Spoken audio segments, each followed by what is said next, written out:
Supreme court స్పష్టంగా రాష్ట్ర ప్రభుత్వం పద్ధతి బాగలేదు అన్నట్టు సుప్రీంకోర్టు 3ను చూస్తే కేంద్రం తరపు నుంచి ఒక దర్యాప్తు జరగాలి అన్న విధంగా ఉంది. దీన్ని కాంగ్రెస్ పార్టీ స్వాగతిస్తుంది. మేము మొదటి నుంచి అసలు సిబిఐ ఎంక్వైరీ కావాలి అని అడిగిందే మేము కాంగ్రెస్ పార్టీ. సిబిఐ ఎంక్వైరీ దీంట్లో జరగాలి అని మేము కేంద్ర ప్రభుత్వానికి లేఖ రాశాం. ఆ తర్వాత గవర్నర్ గారిని కూడా కలిసాం. సిబిఐ ఎంక్వైరీ కావాలి అని ఆయనను కోరాం. ఆ తర్వాత chief justice of India supreme కోర్టుకి కాంగ్రెస్ పార్టీ సుమోటో కింద దీన్ని తీసుకోవాలని, దర్యాప్తు జరిపించాలని లేఖ కూడా రాయడం జరిగింది.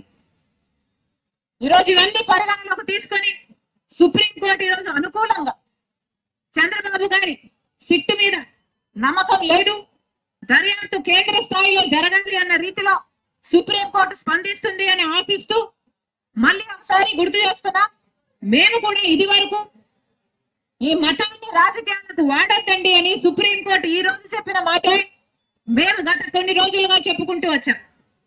చంద్రబాబు గారేమో లడ్డూను అడ్డం పెట్టుకొని శాంతి పూజలు చేస్తున్నారు. పవన్ కళ్యాణ్ గారేమో ప్రాయశ్చిత దీక్షలు అంటున్నారు. జగన్మోహన్ రెడ్డి గారేమో ఏంటది ప్రక్షాళన పూజలు అంటున్నారు. ఇలా ఒక్కొక్కరు వెరైటీగా ఒక్కొక్క పేర్లు పెట్టుకొని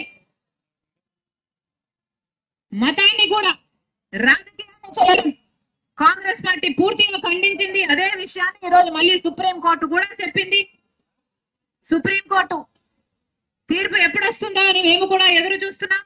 త్వరలోనే కేంద్ర స్థాయిలో దర్యాప్తుకు సుప్రీంకోర్టు ఆదేశిస్తుందని మనస్ఫూర్తిగా ఆశిస్తుంది కాంగ్రెస్ పార్టీ.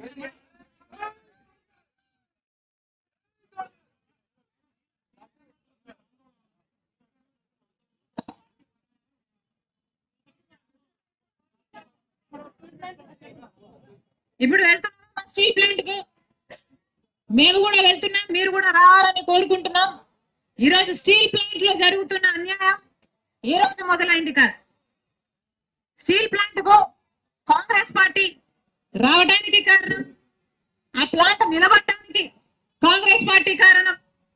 ఒకప్పుడు కాంగ్రెస్ పార్టీ హయాంలో, రాజశేఖర రెడ్డి గారి హయాంలో 7 మిలియన్ టన్స్ ఉత్పత్తి జరుగుతుంటే ఈ రోజు కేవలం 1 మిలియన్ టన్ మాత్రమే ఉత్పత్తి జరుగుతుంది అంటే ఏ స్థాయికి దిగజార్చారో అర్థమవుతుంది. మేము పోరాటం చేస్తున్నాం. ఆ కార్మికుల కోసం అయితేనేమి, స్టీల్ ప్లాంట్ కోసం అయితేనేమి కాంగ్రెస్ పార్టీ నిలబడి ఉంది. దీని తర్వాత అక్కడికే వెళ్తున్నాం. మీడియా వాళ్ళని కూడా అక్కడికి రావాలని కోరుతున్నాం.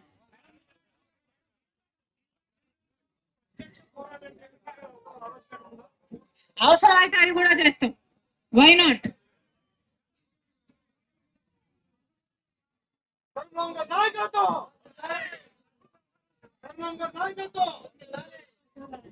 ఈ అనుమానం మేము ఇప్పుడు కాదు, చంద్రబాబు గారి 100 రోజులు కార్యక్రమం చేసుకున్న వెంటనే కూడా మేము స్పందించాం. మీరు ఎందుకని ఎన్ని నెలలు గమనున్నారు? రిపోర్టు మీ చేతుల్లో పెట్టుకొని 100 రోజులు మీ పరిపాలన సూపర్ 6 మీరు అమలు చేయలేదు కాబట్టి ఆ తప్పుని కప్పిపుచ్చుకోవడానికి లడ్డు వ్యవహారాన్ని తీసుకొస్తున్నారా చంద్రబాబు గారు అని మొదట ప్రశ్నించింది కూడా మేమే.